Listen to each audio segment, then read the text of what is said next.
est présent. Merci parce que tu es et tu viens encore agir au milieu de nous pendant ces moments.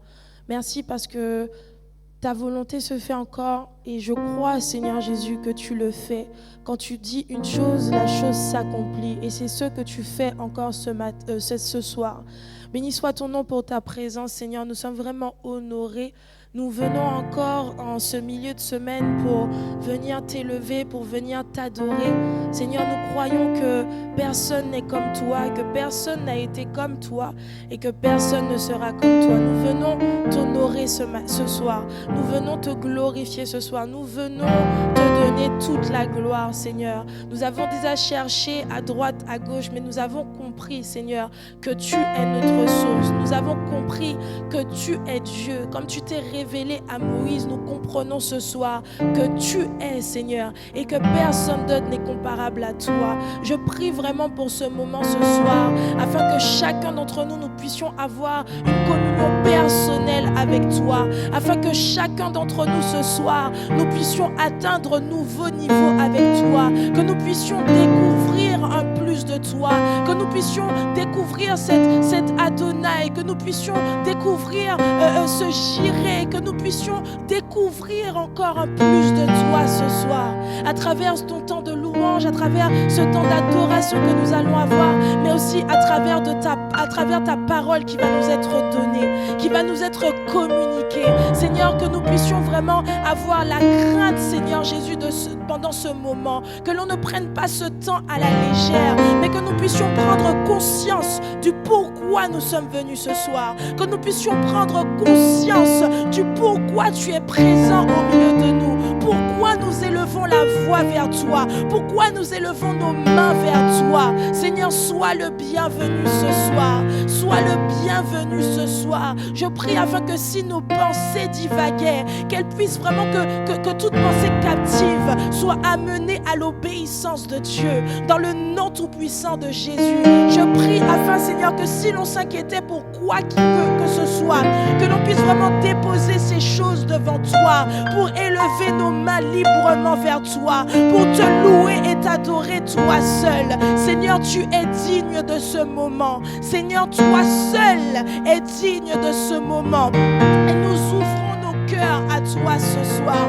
Nous ouvrons notre être entier à toi ce soir et nous t'accueillons, nous te disons bienvenue Jésus, bienvenue Saint-Esprit, viens et dirige toutes choses pendant ces instants, que rien ne se dérobe à ta gloire, que rien n'empêche ta gloire de se manifester, que rien n'empêche, Seigneur Jésus, ta puissance de se faire, de s'opérer dans le nom tout-puissant de Jésus. Nous nous attendons à toi encore ce soir, Seigneur. Nos cœurs sont à toi, nos pensées sont à toi. Notre esprit, notre âme, notre corps est à toi ce soir. Nous revenons encore nous centrer sur toi ce soir. Tout est centré sur toi ce soir. Nous le déclarons ce soir que tout est centré sur toi. Jésus, nous centrons tout sur toi ce soir. Reçois notre reconnaissance encore, Jésus, pour qui tu es. Pour combien tu es grand, pour combien tu es merveilleux, pour combien tu es magnifique. Reçois notre reconnaissance ce soir. Père éternel, à toi soit toute l'honneur pendant ce moment. Merci pour cette communion que tu nous accordes encore. Beaucoup n'ont pas cette liberté de te louer, beaucoup n'ont pas cette liberté de t'adorer, mais tu nous fais cette grâce ce soir. Et nous ne voulons pas prendre cela, nous ne voulons pas fouler cela à nos pieds. Mais nous reconnaissons, Seigneur, que ce moment est important, que ce moment est une grâce que tu nous accordes, Seigneur. Merci pour mon frère, merci pour ma soeur qui a pu venir ici sain et sauf. Merci encore pour ceux qui sont en train d'arriver. Jésus prend la place du roi. Jésus soit l'alpha et l'oméga de ce moment. Et qu'il n'y ait aucune distraction, qu'il n'y ait aucun divertissement, aucune diversion. Mais nous déclarons que tu es le roi de ce temps, dans le nom tout-puissant de Jésus-Christ. Béni soit ton nom, Jésus. Merci parce que tu réponds ce soir à une prière. Merci parce que tu parles ce soir. Fais comme tu veux, Saint-Esprit. Fais comme tu veux, Saint-Esprit de Dieu. Béni soit ton nom, Jésus. Amen. Est-ce que l'on peut encore acclamer notre Dieu ce soir? Celui qui est digne d'acclamation, il est même digne de plus que nos acclamations. Alléluia. Alléluia. Alléluia. Amen. Gloire à Dieu. Nous voulons encore ouvrir les portes à notre Dieu. Que le roi de gloire fasse son entrée ce soir. Alléluia.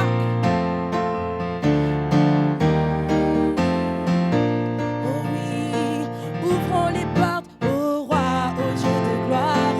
Lançons des cris de joie et laissons jaillir un chant de victoire. Hosanna, Hosanna, Hosanna. Nous allons encore ouvrir les portes. Oui, ouvrons les portes au roi, au Dieu de gloire. Lançons des cris, je veux vous entendre. Ouais, et laissons jaillir un chant de victoire. Hosanna, Hosanna. On va encore le dire. Ouvrons les portes au roi, au Dieu de gloire. Lançons des cris de joie. Yes, laissons jaillir un chant de victoire. Hosanna, Hosanna, Hosanna. Oui, marchons ensemble, car l'ennemi tremble et Dieu est avec nous. Chassons les ténèbres, ouvrons les portes au roi, au Dieu de gloire. Lançons des cris de joie, laissons jaillir un chant de victoire. Hosanna, Hosanna, Hosanna. On va encore le dire, marchons ensemble ce soir, marchons ensemble. L'ennemi tremble et Dieu est avec nous. Oui, nous chassons les ténèbres, ouvrons les portes au roi, au Dieu de gloire. Lançons des cris de joie. Wouh! Laissons jaillir un chant de victoire. Hosanna, Hosanna, Hosanna, Hosanna. Hosanna, Hosanna, Hosanna, Hosanna. Chantons Hosanna, Hosanna, Hosanna, Hosanna, Hosanna. On va encore le dire. Hosanna, Hosanna, Hosanna. Chantons Hosanna, Hosanna, Hosanna, Hosanna, Hosanna, Hosanna. Alléluia, Alléluia,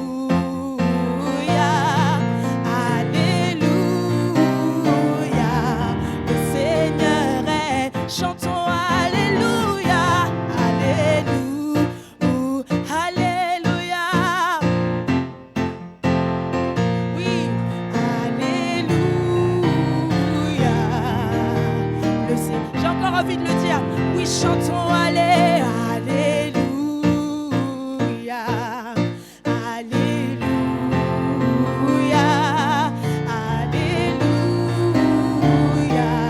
Le Seigneur, oh oui, ensemble, Alléluia, Alléluia, Alléluia, Alléluia. Le Seigneur Tout-Puissant règne, le Seigneur, et il a montré sa puissance. Il a montré sa puissance et triomphé avec force. Il est vainqueur sur les ténèbres et la mort, et la mort. Il a brisé toutes nos chaînes, libéré les prisonniers. Et par sa grâce, nous sommes sauvés. On va le redire, il a montré sa puissance. Il a montré sa puissance et triomphé avec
le Seigneur. Déclare-le dans ta vie, alléluia. Alléluia.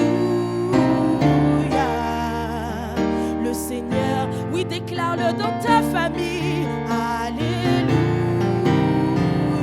Le Seigneur tout puissant. Déclare-le dans cette église. Alléluia. Le Seigneur tout-puissant règne. Merci Jésus. Merci Jésus parce que tu règnes. Nous reconnaissons que tu règnes, que tu es le roi des rois, le Seigneur des seigneurs. Et ce soir encore, nous venons pour te louer. Ce soir encore, nous venons devant toi, nous venons à tes pieds, Seigneur, pour t'exalter. Parce que tu es notre tout, Jésus. Lumière du monde, venue dans l'obscurité, tu m'ouvres les yeux et je vois tant de beauté que mon cœur ému t'adore. Je sais que ma vie est en toi. Est-ce qu'on peut encore le dire ce soir? Oui, lumière du monde, venue dans l'obscurité, tu m'ouvres les yeux et je vois tant de beauté que mon cœur ému t'adore. Je sais que ma vie est en et me voici pour louer, me voici à tes pieds, me voici pour dire tu es mon Dieu et tout en toi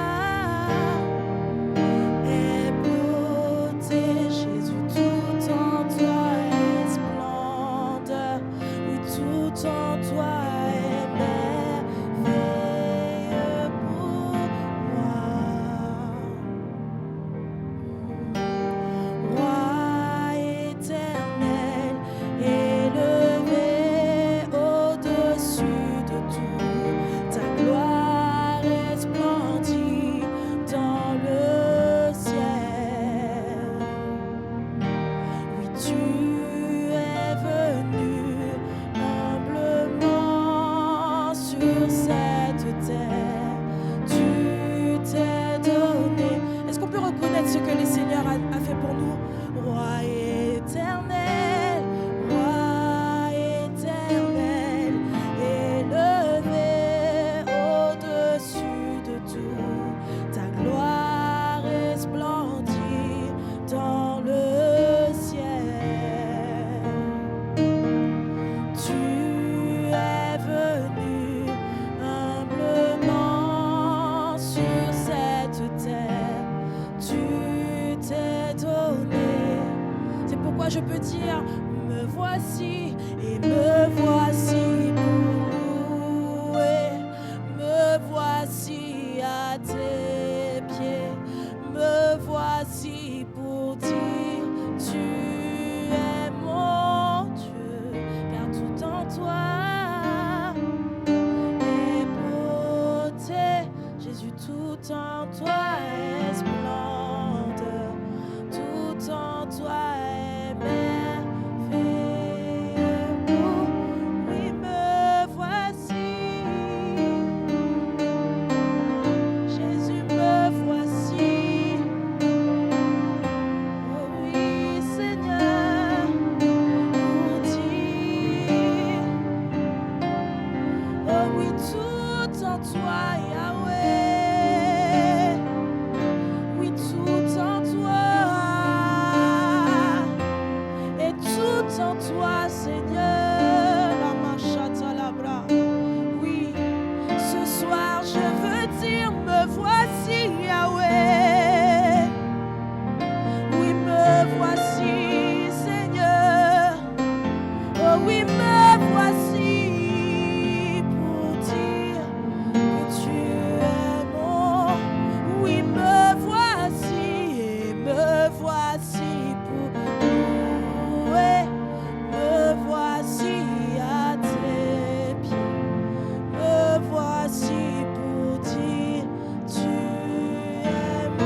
m'étais éloigné, je reviens à toi, Seigneur. Si je m'étais détourné, me voici ce soir, Seigneur. Si j'avais reculé, me voici, j'avance devant toi, Seigneur. Si, Seigneur Jésus, j'étais perdu, me voici retrouvé devant toi.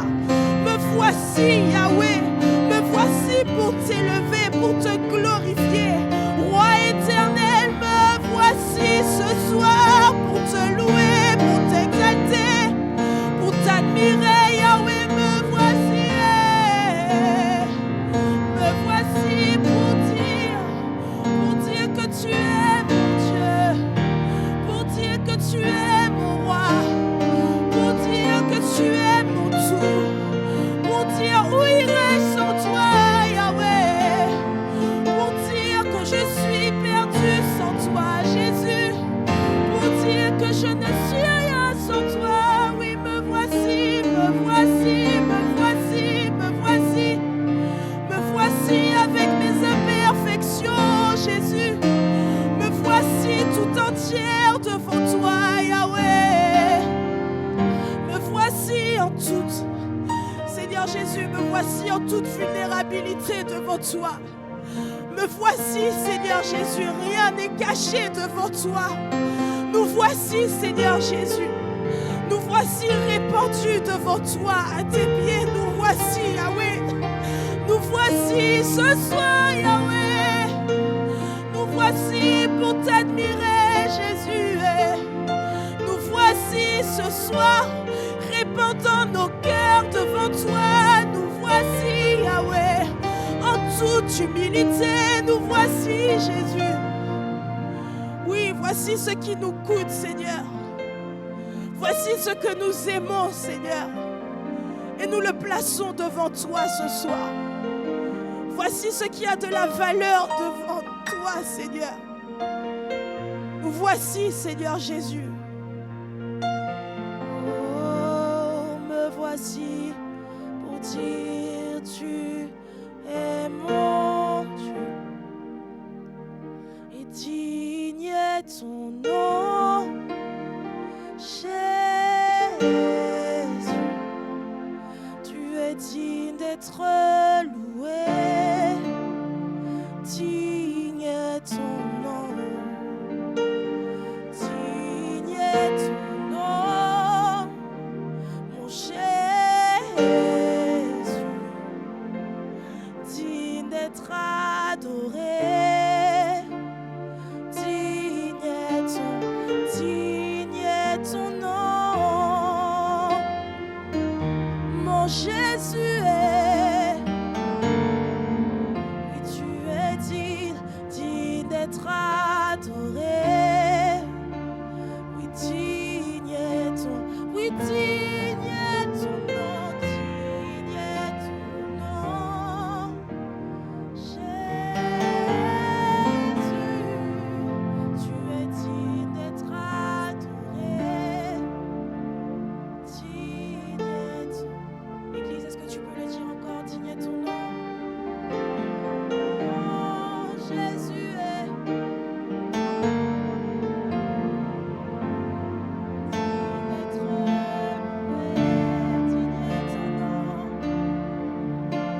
Toi seul est digne, Seigneur,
Digne d'être loué, oui, digne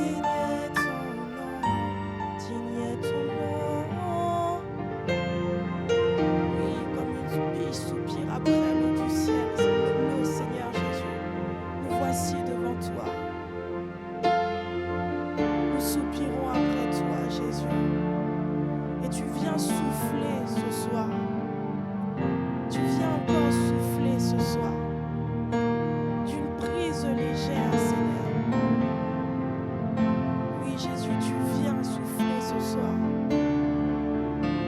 Tu viens souffler ce soir. Tu es là, Jésus. Au milieu de nos louanges, tu règnes. Au milieu de nos adorations, tu règnes. Tu es présent, Seigneur. Et tu es digne de nos louanges. Et tu es digne de nos adorations. Digne est ton nom, Jésus. Ah. Digne est ton nom, Jésus. Digne est ton nom, Jésus. Si c'est pendant ces derniers jours que tu n'as pas eu de communion avec ton Dieu, ce soir est le moment. Il t'invite encore à partager un instant avec lui. Il t'invite encore à partager quelques minutes, quelques secondes avec lui. Il est présent ce soir parmi nous. Que fais-tu dans la présence de Dieu? Que fais-tu dans la présence de Dieu? Oui, tu es digne. Oui, tu es digne. Oui, tu es digne.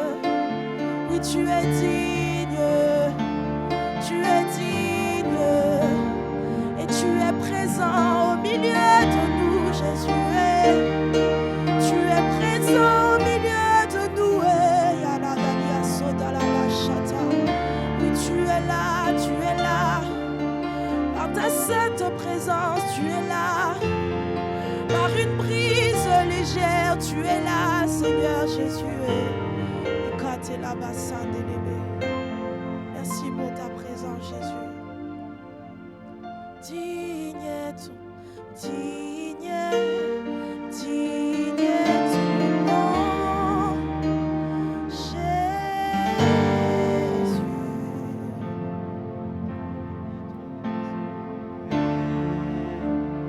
Digne est ton nom, Jésus. Digne d'être adoré. Digne est ton... Oh, chantons-le encore. Jésus, digne est ton nom, Jésus. Digne d'être loué. Digne est ton nom.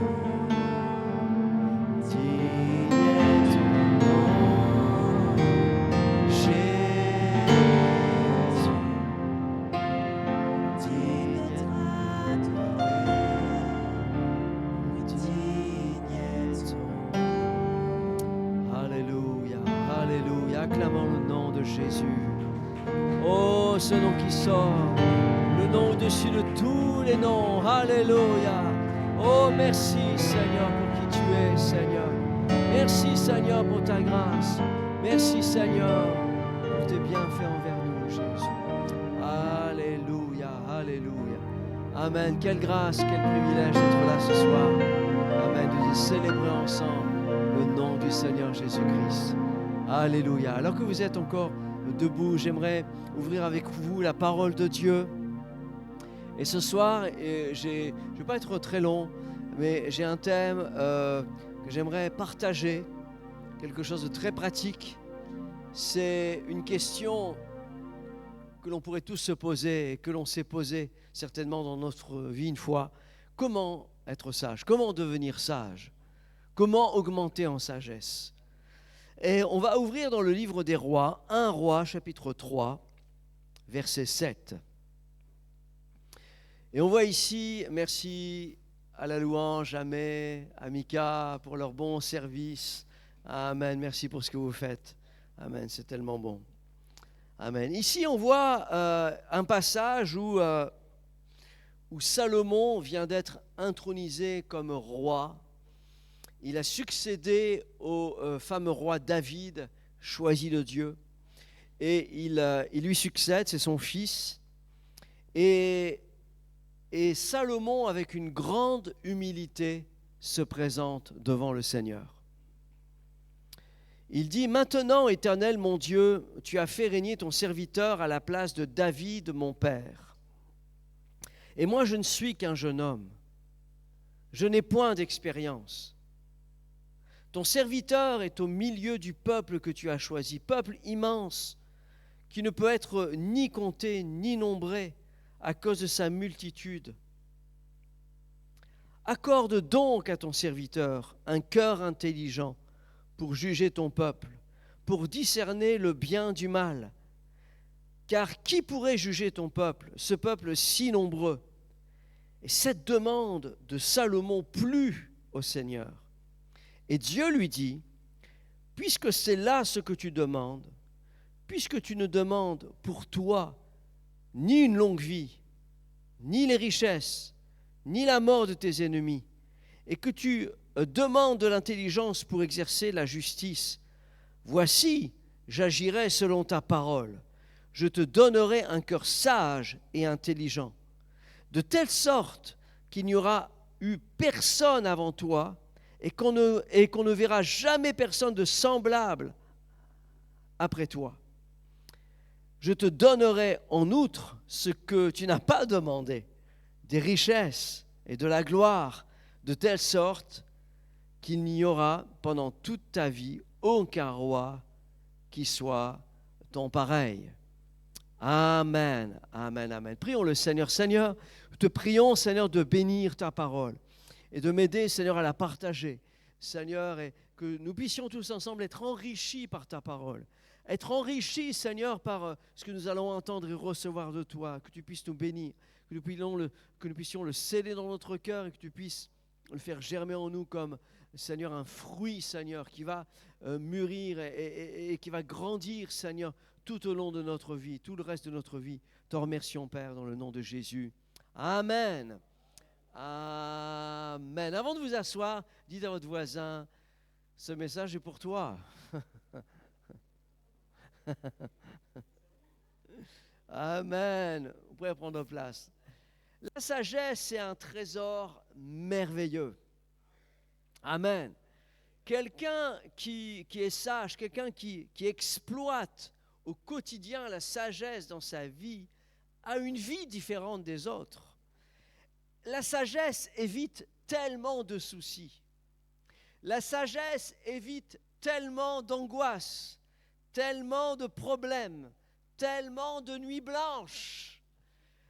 La sagesse nous entraîne, nous conduit vers des grands succès. Alléluia.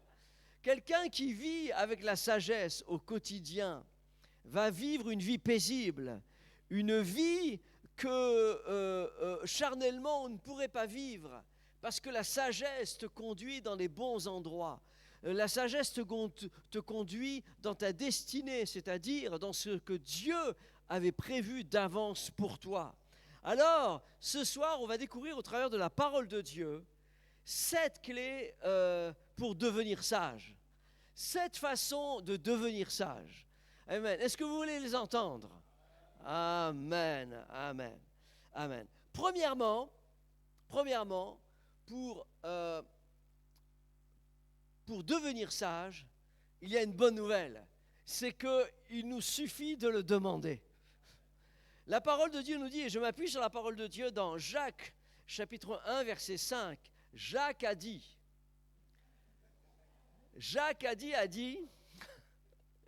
si quelqu'un d'entre vous manque de sagesse, qu'il la demande à Dieu, qui donne à tous simplement et sans reproche, et elle lui sera donnée.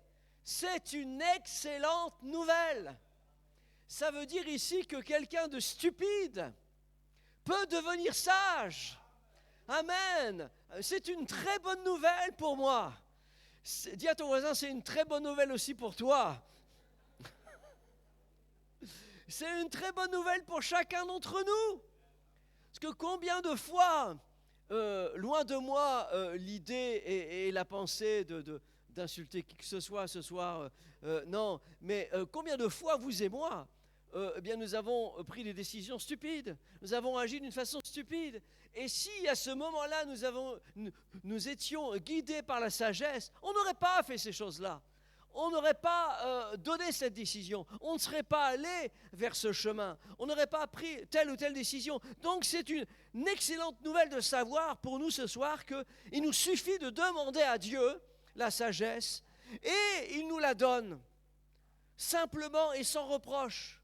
Sans reproche, c'est-à-dire qu'il ne nous dit pas, mais regarde un petit peu comment tu agis, regarde comment tu es, regarde qui tu es, comment veux-tu que j'agisse avec toi de cette façon. Non, sans reproche, simplement et sans reproche, simplement et sans reproche. Et le mot ici en grec, de demander, si quelqu'un d'entre vous demande, dit la demande à Dieu, eh bien ici, demander, c'est aïthéo, c'est-à-dire c'est une requête, c'est une pétition.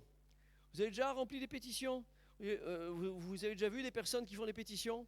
Qui font une pétition pour libérer quelqu'un qui est prisonnier, une pétition pour l'écologie, une pétition pour qu'il y ait de plus en plus de signatures et qu'il y ait comme une insistance auprès des autorités décisionnaires pour que, sous le poids des milliers et parfois des centaines de milliers de signatures, la personne décisionnaire dise « Oh oui, là, c'est important, il y a une pétition, il y a beaucoup de personnes qui sont engagées là-dedans, je vais devoir acquiescer, je vais devoir changer d'idée, je vais devoir changer d'avis, je vais devoir dissoudre...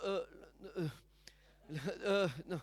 C'est un mauvais exemple. C'est un mauvais exemple. Je vais devoir prendre des décisions.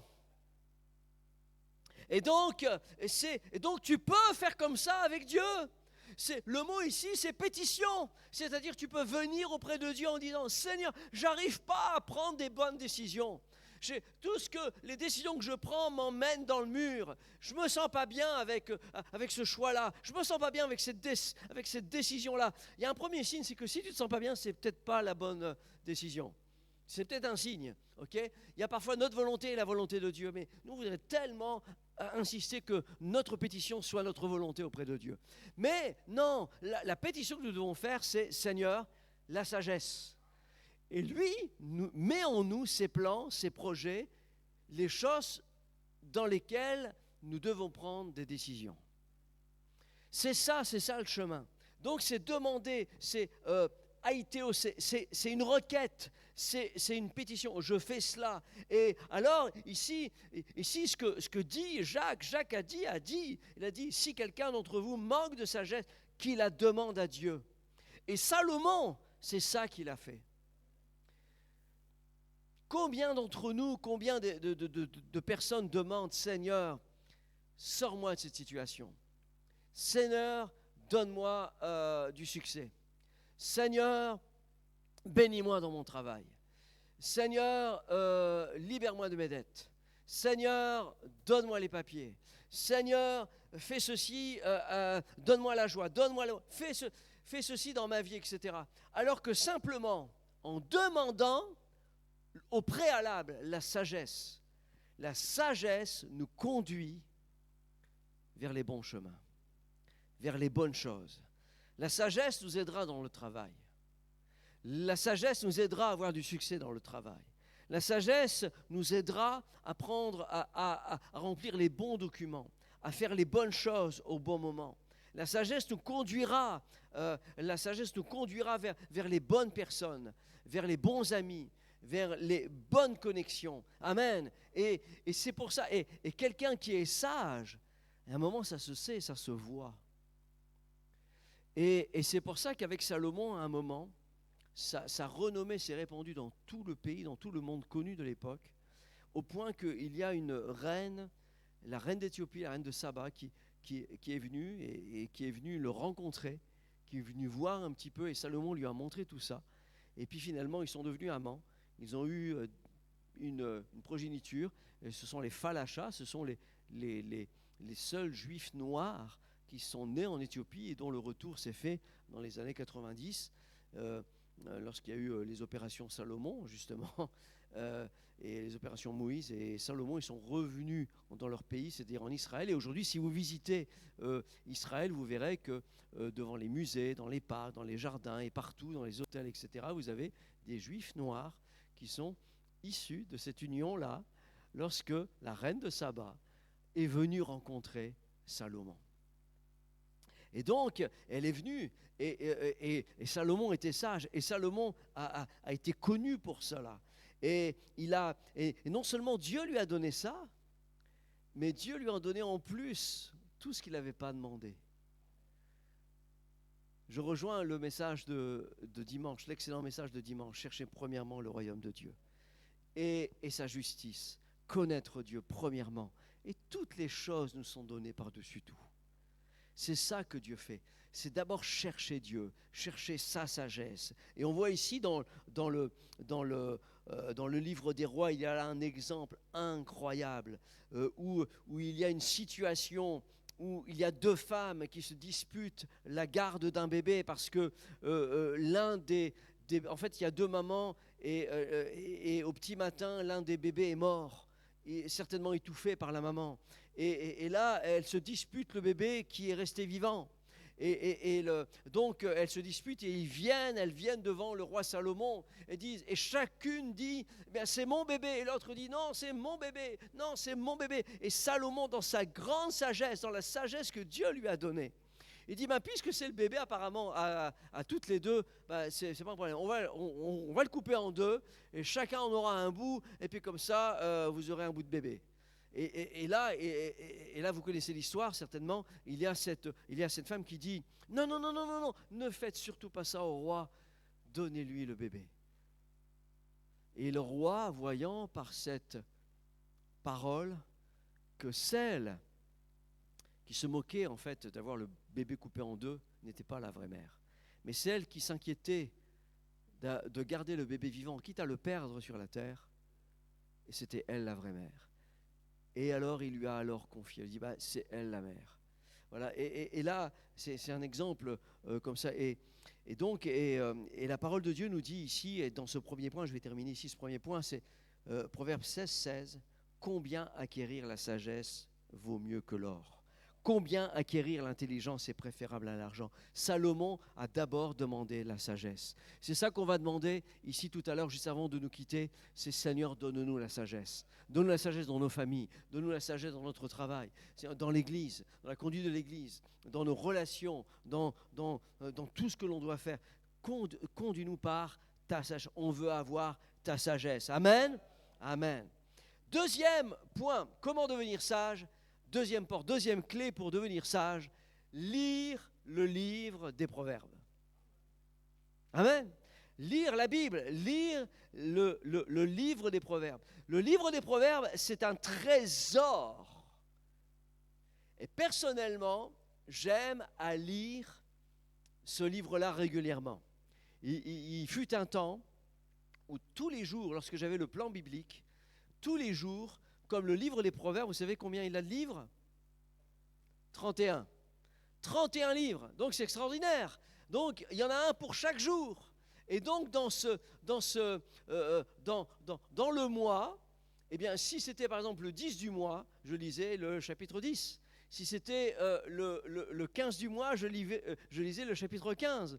Aujourd'hui, on est le 17. Hier, je me suis préparé, parce que je suis préparé cette nuit, eh bien, j'ai lu le chapitre 17.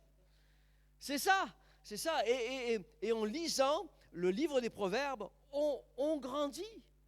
Parce que ce livre-là, c'est un livre de vie. C'est un livre qui nous apprend la vie, qui nous apprend comment vivre. Et quand je lis le livre des Proverbes, je transfère ce qu'il y a là dans ce livre dans ma vie au quotidien, parce qu'il n'y a rien de plus concret que le livre des Proverbes. Par exemple, commencer une querelle, c'est ouvrir une digue. Avant que la dispute s'anime, retire-toi. C'est extrêmement pratique. Dans le couple, avec vos collègues, avec les personnes que vous rencontrez, une situation que vous rencontrez, si vous voyez qu'il y a une querelle, rentrez pas là-dedans.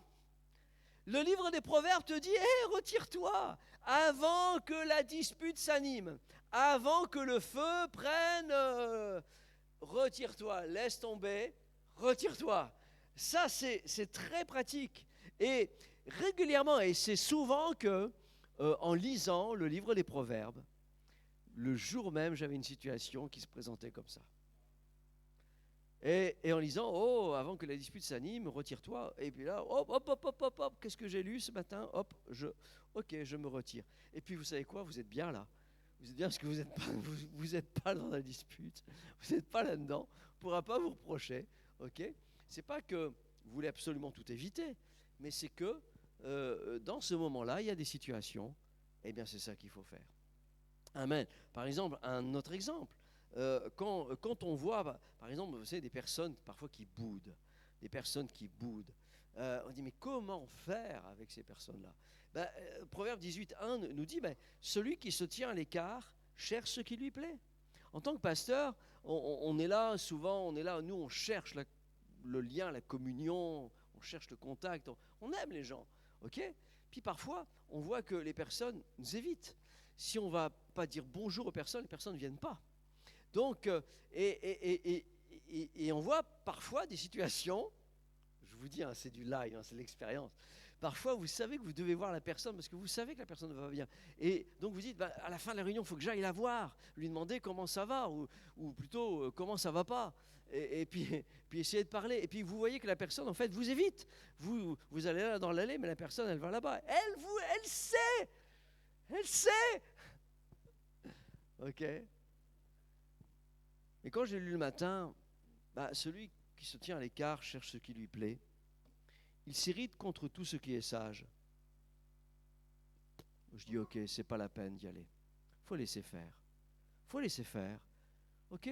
C'est une personne qui boude, elle boude. Elle est dans la colère, c'est une colère intérieure. C'est quelque chose qui, voilà, peu importe, en fait. Peu importe ce que vous allez pouvoir dire à ce moment-là, et on va le voir tout à l'heure, ça ne marchera pas. Parce qu'il faut que la personne, avant de faire la paix avec les autres, peut-être avec Dieu, il faut qu'elle fasse la paix avec soi-même. Et donc, celui qui se tient à l'écart, cherche ce qui lui plaît. Un autre passage comme ça, très pratique, celui qui se relâche dans son travail est frère de celui qui détruit. Oh, combien de fois tu as peut-être voulu abandonner, combien de fois j'ai voulu abandonner. Mais si je me relâche dans mon travail, la parole de Dieu me reprend ici et me dit, mais non, mais tu es frère de celui qui détruit. Est-ce que tu veux détruire? Non, je ne veux pas détruire. Alors te relâche pas. Okay? Et donc, ce livre-là, mais c'est un livre de vie. Et vous savez, ici, peut-être que je parle à quelqu'un ici ce soir, quelqu'un qui peut-être en train de se relâcher dans sa vie, dans son service, dans son amour, dans son zèle, dans sa communion, Et tu sais que tu es en danger en lisant ça. Et donc, le Seigneur te dit là, si tu veux bien vivre, si tu veux devenir sage, on est en train de parler comment devenir sage, comment avoir une vie meilleure, comment être mieux dans sa vie. Eh bien, te relâche pas, persévère, continue, persévère, parce qu'au bout du chemin, tu seras heureux. Tu ne veux pas détruire, tu veux bâtir. Donc continue, persévère, repose-toi s'il faut te reposer, mais continue. Dans ton cœur, ne te relâche pas. Et cultive toujours le désir d'aimer Dieu, de servir Dieu, de lui plaire, de vouloir le bien de son royaume, de chercher premièrement son royaume. Que quelqu'un dise Amen. Alléluia. Amen. Encore un autre exemple, et bref, je passe à un autre point, mais ne dis pas, quand quelqu'un te fait mal, quand quelqu'un te blesse, ne dis pas dans ton cœur, je rendrai le mal pour le mal. Je rendrai le mal. Espère en l'Éternel, dit ici le proverbe, et il te délivrera. Est-ce que c'est rempli de conseils de vie? Donc, comment devenir sage? Lis la Bible. Continue. Lis le livre des proverbes. Ton patron te donne une prime, tu as un bonus, tu as quelque chose, tu reçois un chèque, tu as de l'argent qui arrive, tu as deux choix. Soit tu dis, waouh, ok, je le mérite, je dépense tout, je vais, waouh, j'achète ce que je veux, ok, je fais la fête, ok, ou tu livres le livre des proverbes, qui te dit, mais regarde vers la fourmi, considère ses voies, deviens sage. Elle n'a pas de chef, elle n'a pas d'inspecteur, elle n'a pas de maître, mais elle prépare en été sa nourriture et elle amasse pendant la moisson de quoi manger. Paresseux, jusqu'à quand seras-tu couché? Quand te lèveras-tu de ton sommeil? Un peu de sommeil, un peu d'assoupissement, un peu croiser les mains pour dormir, et la pauvreté te surprendra, comme un rôdeur et la disette comme un homme en armes. Là, ici, je comprends en lisant ça que la fourmi, il n'y a personne qui lui dit ce qu'il faut faire, mais elle sait ce qu'il faut faire. Il n'y a personne qui lui dit comment être sage, mais elle est sage intrinsèquement. Elle prépare en été sa nourriture, elle l'épargne, elle le met de côté, et quand les moments difficiles arrivent, quand c'est plus difficile de trouver à manger parce que tu as de la neige, tu as 1 mètre de neige, parce que le temps n'est pas propice, eh bien, elle a des provisions qui sont là. Et donc, le livre des Proverbes m'apprend que je ne dois pas tout dilapider. Je dois épargner, je dois garder, je dois bien sûr, je peux profiter de ce que Dieu me donne, mais je peux aussi épargner. Il y a ici une culture de l'épargne, de comment prospérer, comment avoir une vie meilleure. Deviens sage. Alléluia. Amen. Donc quand tu vas lire le livre des Proverbes, quotidiennement, régulièrement, ça va affecter positivement ta vie. Ta façon de voir les choses va changer, tes actions vont changer, tes pensées vont changer. Et plus tu lis le livre des Proverbes, plus tu vas devenir sage. Alléluia. Amen. Dis à ton voisin, fais ça. Fais ça. Do it. Nike, do it. Troisième point.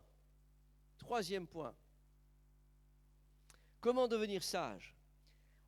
Apprendre des erreurs des autres. Proverbe 24, 32 dit « J'ai regardé attentivement et j'ai tiré instruction de ce que j'ai vu. » J'ai regardé attentivement et j'ai tiré instruction de ce que j'ai vu. On entend souvent l'expression « on doit apprendre de ses erreurs ». Okay? Il faut qu'on apprenne de nos erreurs. Et il y a des gens, il a l'impression que ça ne rentre pas. Hein. Parfois, on voit des gens, vraiment, après ce qu'il a vécu, il continue, il fait les mêmes erreurs, il continue à faire les mêmes erreurs. Et on dit, non, on doit apprendre de ses erreurs. Mais il y a mieux que ça, que d'apprendre de ses erreurs. Warren Buffett a dit,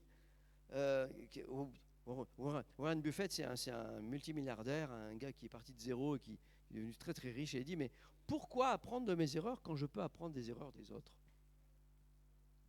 Donc pourquoi apprendre de nos erreurs si on peut apprendre des erreurs des autres? Et c'est ce que ici, le livre des Proverbes nous dit.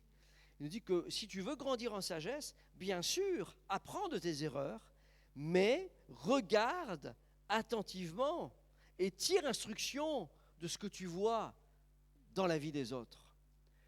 Des erreurs et des succès qu'ont les autres.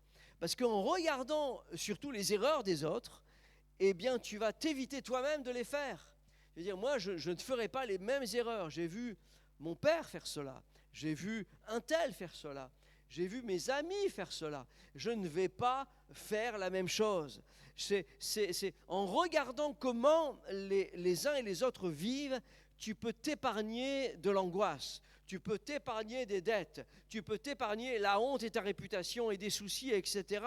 Et donc c'est intéressant de prendre instruction, de regarder et de prendre instruction de ce que tu vois dans la vie des autres, de prendre instruction dans la parole de Dieu qui te guide, qui est vraiment un guide. Je me souviens, il y a quelques années, je partais de Lorraine et j'allais en Alsace. Et là, ici, il y a d'un côté de l'Alsace où là je voulais aller, c'était en passant par le col de la Schlout. Et donc en passant par le col de Schlout, voilà, je dis là j'arrive directement à mon point là, ça va être magnifique. Et puis mon GPS m'indique bouchon, un temps incroyable en plus, tout ça. Je dis mais qu'est-ce qui se passe? Mais c'est n'importe quoi. Peut-être que quand je vais y aller, en fait, finalement ça va se libérer. Comme le peuple d'Israël, ils avançaient dans la mer Rouge et la mer Rouge s'ouvre en deux, etc. Mais le GPS, alors j'ai commencé à y aller, et puis le GPS, me rajoutait des minutes, tout ça, puis à un moment, la sagesse qui me dit, peut-être prends l'autre chemin par le tunnel Maurice-Lemaire. Alors c'est peut-être un peu plus long, tu n'arriveras pas du bon côté, mais tu as 20 km de plus, mais en tout cas de ce que te dit le GPS, tu arriveras avant. Et j'ai dit ok. Alors j'ai écouté mon GPS, j'ai pris le chemin le plus long. J'étais frustré en moi-même parce que bon voilà, mais j'ai pris le chemin le plus long, j'ai pris le tunnel Maurice-Lemaire. Je suis arrivé de l'autre côté, j'ai refait un petit détour, et puis etc. Et je suis arrivé à mon hôtel. Et puis voilà. Et le soir même, je vois aux informations, plutôt le lendemain, je vois aux informations que régionales, que eh bien, des personnes avaient été bloquées toute la nuit à cause de la neige en Alsace, sur le col. Et là, tout à coup, ma frustration s'était changée en joie. Je dis, mais finalement, quelle joie! J'étais content d'avoir fait plus de kilomètres. J'étais content d'avoir fait un détour. Tout à coup, j'étais content, j'étais fier de moi. De dire, hey, j'ai écouté le GPS. OK? Et combien vous êtes content quand vous écoutez la voix de la sagesse? C'est pas ce que vous voulez. C'est pas votre but premier. C'est pas votre premier désir. Mais il y a la voix de la sagesse. Il y a les erreurs des autres. Il y a des autres qui ont fait l'erreur, qui sont restés toute la nuit là-bas à dormir avec le moteur allumé. Mais j'ai pas fait comme eux. Et vous êtes content quand vous ne faites pas, quand vous ne répétez pas, quand vous ne faites pas comme les autres qui ont échoué, mais que vous faites comme ceux qui réussissent. Alléluia. Amen. Amen, amen. 4e point pour grandir en sagesse, c'est questionner et écouter. Renseigne-toi, mon frère. Renseigne-toi, ma sœur, sur les gens, sur la vie, sur les situations. Je m'appuie sur la parole de Dieu qui dit ici, dans Proverbe 1, chapitre 1, verset 4, pour donner aux simples du discernement. Vous voyez, c'est pour nous. Et au jeune homme de la connaissance et de la réflexion, que le sage écoute, et il augmentera son savoir. Et celui qui est intelligent acquérera de l'habileté. J'aime bien ici ce passage, parce qu'il n'est pas dit mais que l'insensé écoute. Non, plutôt que le sage écoute. C'est celui qui écoute qui est sage. Et celui qui écoute devient encore plus sage.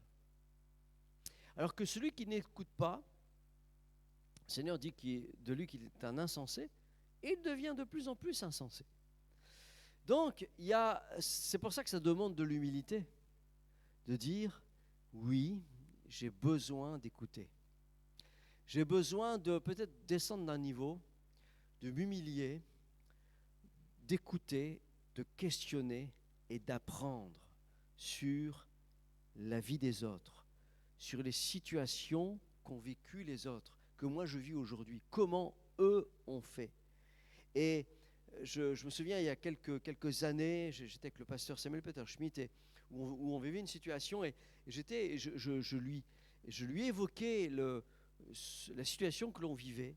Et là, tout à coup, il a commencé à me dire son expérience, à déverser ce qu'il avait vécu, déverser l'expérience qu'il avait vécue. Et là, j'avais juste une chose, c'était en moi, je lui ai dit, mais ne l'interromps pas. Ne l'interromps pas, rajoute rien, écoute. Simplement tais-toi et écoute l'instruction qui t'est donnée, le conseil qui t'est donné. Parce que là, il y a là une parole de sagesse. Il y a quelqu'un qui est passé avant toi sur cette situation et qui te montre comment s'en sortir. Ne l'interromps pas, écoute-le. Questionne et écoute. Fais cela. Et dans la vie de tous les jours, c'est un petit peu ce qu'on fait en fait. Vous voulez manger dans un restaurant. La plupart des jeunes que nous sommes ici,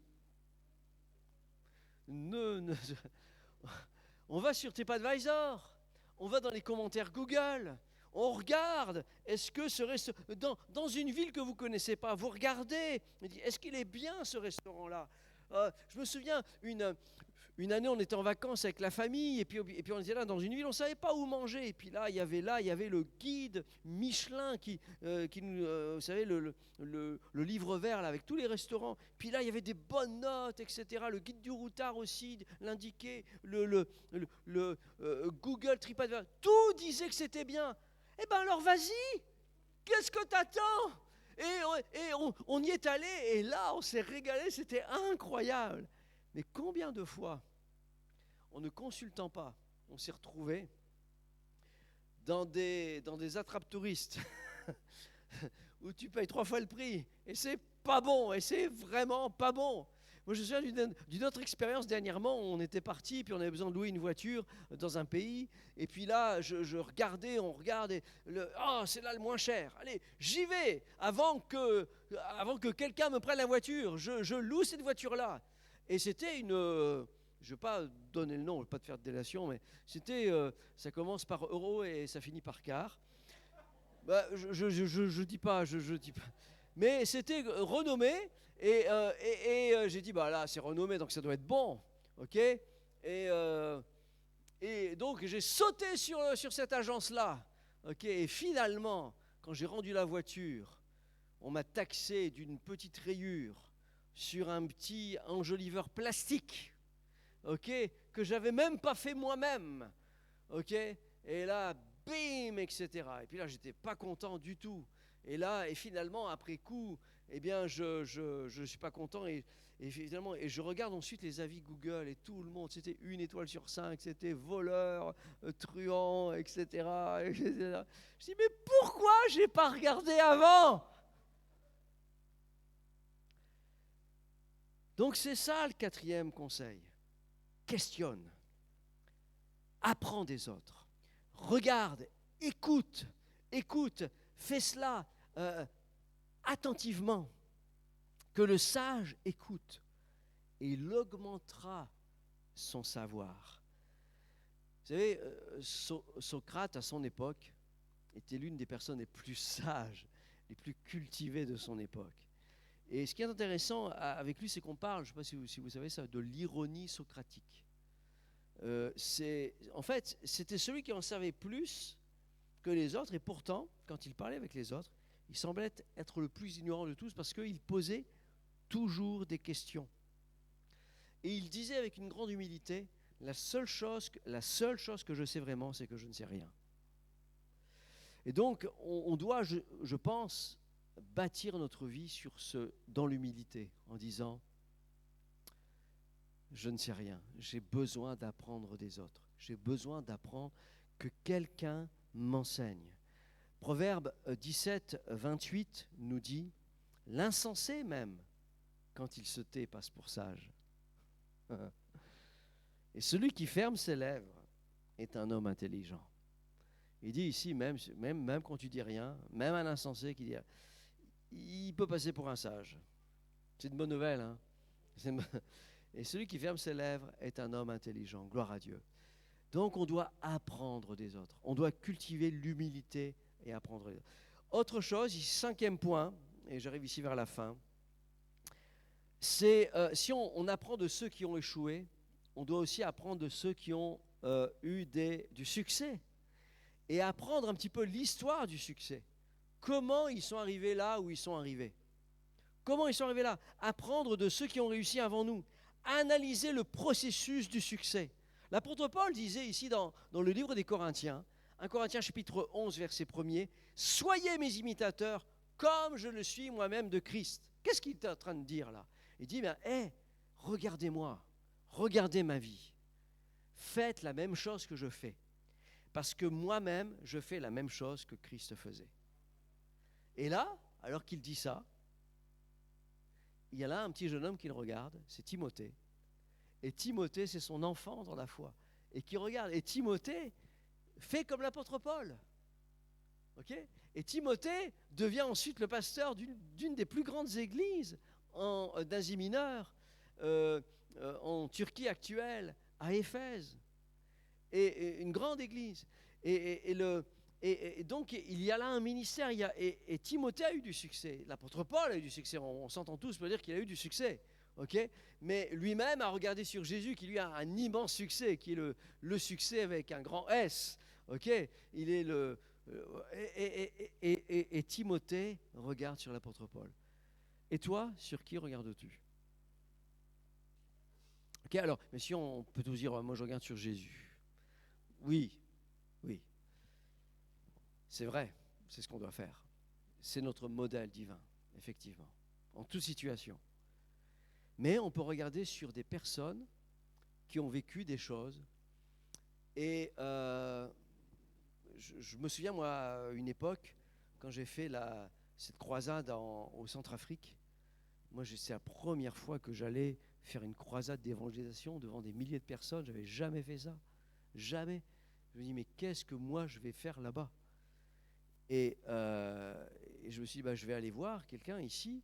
C'est Franck Alexandre qui était évangéliste, qui lui avait fait cela. Lui c'était son ministère d'évangéliste. Et donc j'avais été allé le voir, je dis, Franck, conseille-moi, dis-moi. Et il m'avait donné quelques conseils. Il m'avait dit quelque chose clé, quelque chose, voilà. Alors, merci. Merci. Et ces choses-là m'ont servi quand j'étais ensuite au Centrafrique et dans d'autres pays après. Parce que ces conseils-là, c'est précieux.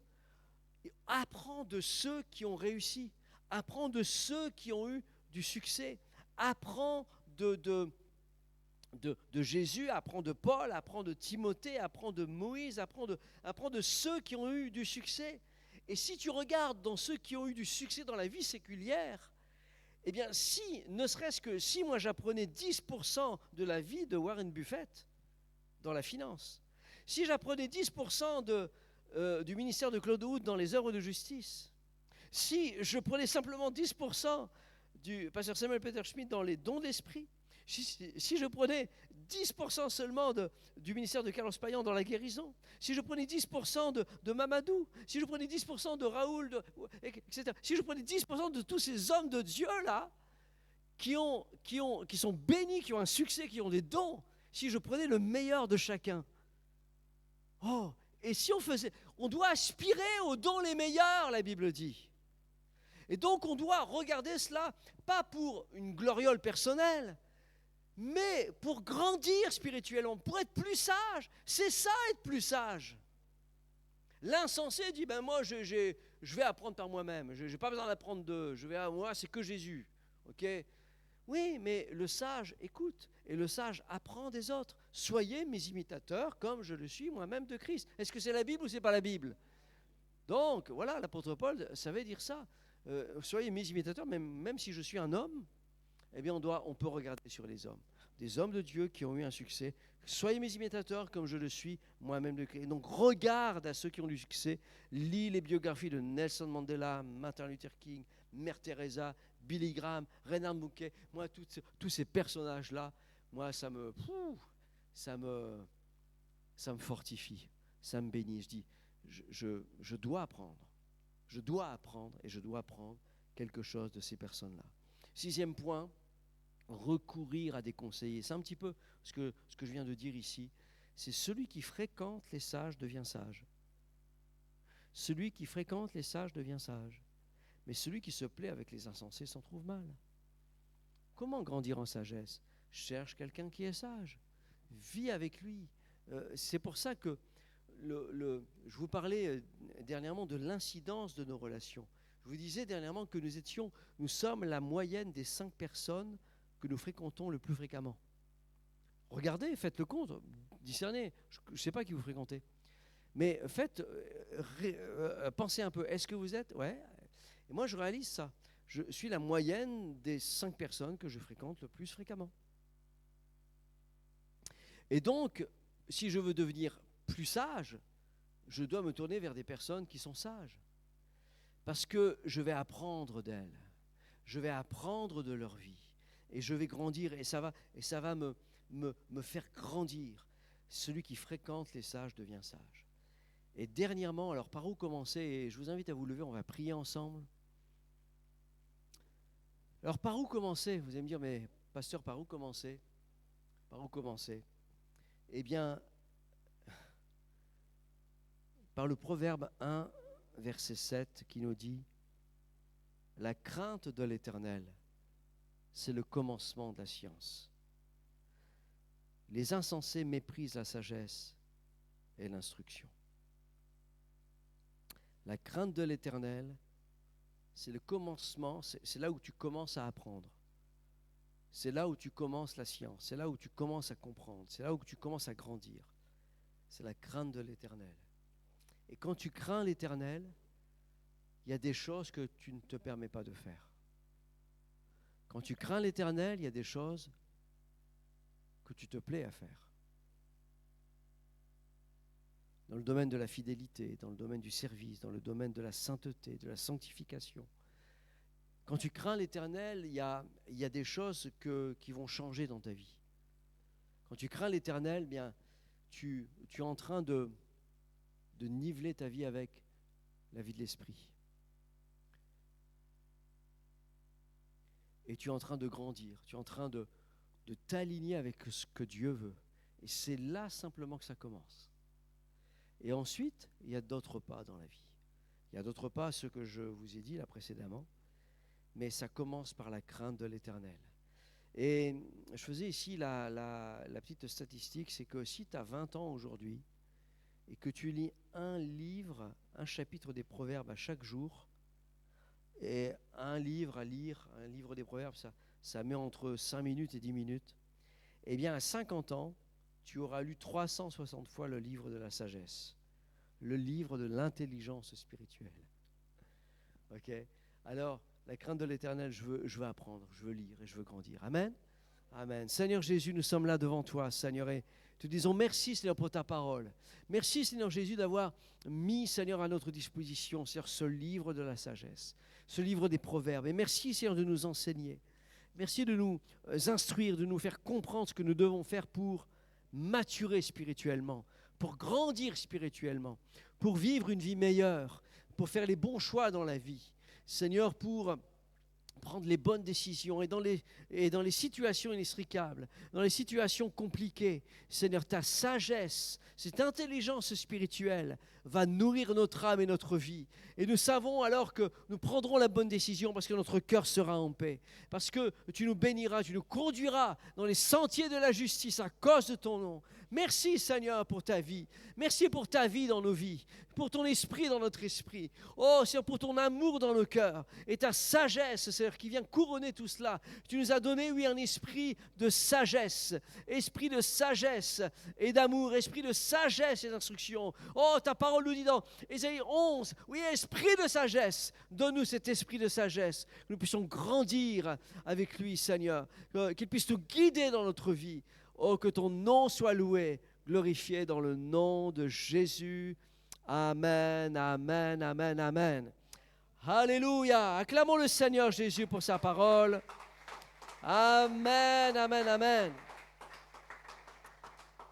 Amen. Juste quelques annonces. Vendredi 18h, réunion de prière sur Google Meet. Et samedi, journée de travail. Amen, à Pont-Sainte-Marie. Et dimanche matin, culte en commun. Amen. J'ai rien oublié. Ok, que Dieu vous bénisse. Bonne soirée à tous.